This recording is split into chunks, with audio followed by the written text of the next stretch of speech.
right, good morning, young Groms. Right now we are started out with a 1 mile run. It's my 90th day running at least a mile every day. And then I'm gonna go to the hospital and work a 12-hour shift in the emergency room. Just finished up our run. Right now I'm actually moving to a different place. I've been renting a room from a family. Now I'm moving to somewhere that's a little cheaper and a little closer to the hospital. But same setup. I'm just like living in their bedroom or whatever. I'm really tired. Just all the coursework I've had to do on top of like these 12-hour shifts have been getting to me. But I'm just gonna keep going because I really don't know what else to do. Today I'm going to the ER right now. I have a 9 a.m. to 9 p.m. shift. I really like the ER so far. It's awesome. Like I just get to do all these like cool procedures. Like I get to be really hands-on because you know, it's kind of like a rural, given Long Island standards, a rural hospital, and we're actually understaffed. So they need us as med students. Like we need to step up and do everything we can. So I've been learning to do like put catheters in, do rectal exams. I even put some stitches in. That was awesome. I got to cauterize a wound. Kind of gnarly with like the smoke from like the burning skin going up into my face, but it was really cool. Like I really like that like hands-on type of medicine, you know, like pertinent cases. Like someone comes in having an allergic reaction, or, you know, someone comes in with bloody diarrhea and, you know, it's an issue like that could take their life. So we need to like act quick. We need to get like good information and like make good decisions and everything like that. Throughout my pre-med career and now into medical school, everyone tells you like it's a journey. Like your life is a journey. Like medicine, your career is a journey. Just take it as a journey. And I never really got into that. Like I was like, what do you mean? I just want to work hard. I want to succeed and become a good doctor. I don't want to like think of it as this weird journey. But like I've been coming to terms with that more and more. You know, as I've seen patients die and stuff, this person died of a heart attack. We see like that all the time. And it's just weird to think about that they come here at the end of their journey. Like this, every one of these patients had like a whole life before them. They had a whole journey where they, you know, went to school, they had kids, they didn't have kids, they, you know, got a house, they found somewhere to live, they had a career, and then that ended. Their journey is complete. Like they completed their journey. It's not like supposed to be sad because everyone's journey comes to an end. But it's just been like weird. I've been thinking like too much about it. It's important to have compassion, you know, like I felt really bad for these patients that I've seen pass. Like I just, you know, feel bad for them and it's kind of sad. But then at the same point you have to like step away because, you know, you're a doctor, like this is part of what you're going to deal with in the ER, and you need to, you know, move on and help. You can't let you affect the rest of your patients you're seeing. You know, if there's a 16-year-old girl, for example, with an appendicitis, like you can't be upset because a 106-year-old guy died 2 hours before. Like you have to like, you know, put that in the back of your head or just throw it somewhere else and go help the next patient who, you know, needs help, obviously.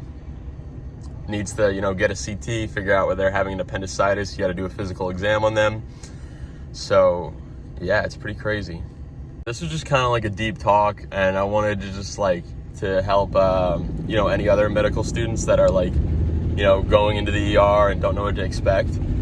But it is awesome. Like I love ER medicine right now. I like making decisions, even like on the patients that come in through fast track. Suturing is always cosmetic, but sometimes, you know, wounds heal better on their own. The one case I have sutured so far, it was really awesome. Got to put stitches in, and the one thing that was weird was I used a needle that was a lot smaller than the needle I had trained with in my like suturing workshop.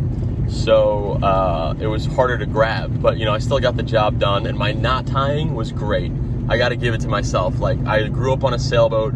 My dad is an expert knot tyer. We had like, growing up, he had like a framed knot called a monkey's fist in our like den or whatever. And I've always been tying surfboards onto roofs, so I could literally tie that into tying knots in the ER, like giving sutures. I think it's like really cool, and I try to, you know, you're supposed to evert the edges of the skin upwards so you don't get a scar, because the worst scars are when there's like a divot.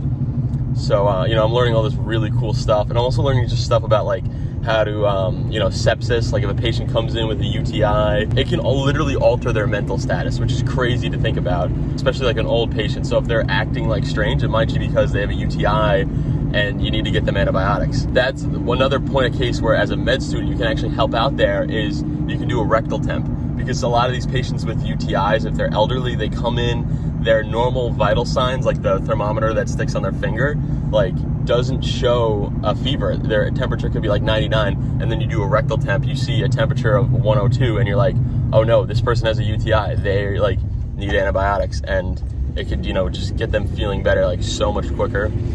It's like 7:45, and I actually still have to study for step 1, and I have a bunch of coursework I have to do. So I'm getting there like 2 hours early, and I'm just gonna study, maybe eat some food, and yeah, gonna have a great 12-hour shift. I'm super tired after these. They're really draining, but I'm learning so much, and I wouldn't win it any other way.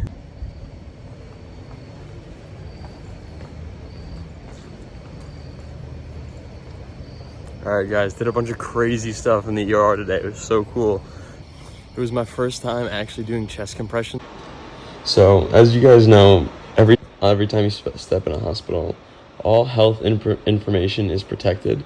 So I just want to talk about like the procedural things that go on in the ER and, you know, the skills that I'm learning rather than actual patient information. So that's why you'll see this video like cutting out at certain times, because I really wanted to make sure all I talked about was the procedures I do and, you know, the type of skills I'm learning. I'm feeling like really lucky with all the stuff I've been able to do, like getting to put a lot of catheters in, which is just great, like urology practice. The nurses have been giving me a bunch of tips. If you get to the prostate and it starts to like give you resistance, don't stop, because you want to use the inertia and just like get through. You don't want to like wait there and make the patient uncomfortable. I told you guys before how much I love suturing, and I think it's super cool and such like a unique skill. Didn't get to do that today, but I did get to take out some sutures. And the biggest thing is when you do that, you want to make sure if there's 4 or 5 stitches in the patient, you want to make sure 4 or 5 come out. Now it's about 10 p.m. and I am just like, I have like pure fatigue. It's not even like the fatigue I feel chasing swells. Like, this is like a mental drainage. It's so tiring working 12 hours, and it's busy, and like I choose to take busy cases when I'm in there. Like, I want to do everything. I don't want to just sit there and wait for the clock to run out, and that kind of helps me get through it. But you know, the other thing is it just takes a toll on you.